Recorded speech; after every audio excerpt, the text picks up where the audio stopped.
Well, let's get into the details. Gaza's health ministry said at least 44 people were killed from Israeli airstrikes into Gaza, which were launched early on Tuesday after talks on further hostage releases stalled. Israel Defense Minister said the country has resumed fighting in Gaza and is going to press ahead until all remaining hostages are released. In a brief statement, Israel said, "The gates of hell will open in Gaza if hostages are not released. We will not stop fighting until all of our hostages are home, and we have achieved all of the war goals," he said. Israel said it was striking Hamas targets in its heaviest assault in territory since a ceasefire took effect in January. Prime Minister Benjamin Netanyahu said he had ordered the strikes because of a lack of progress in ongoing talks to extend the ceasefire.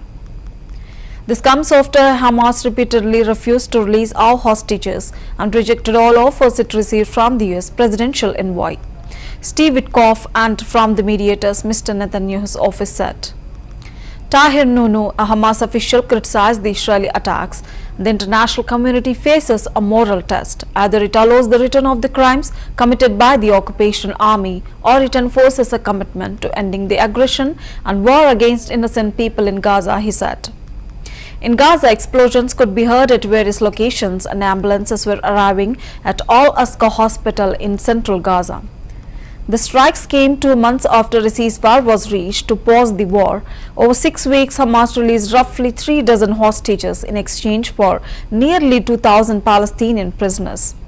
But since the first phase of the ceasefire ended 2 weeks ago, the sides have not been able to agree on a way forward, with a second phase aimed at releasing nearly 60 remaining hostages and ending the war altogether.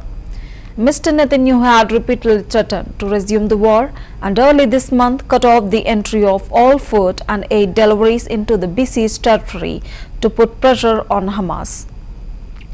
The war erupted with Hamas' October 7, 2023 cross-border attack, which killed some 1,200 people and took 250 other hostages.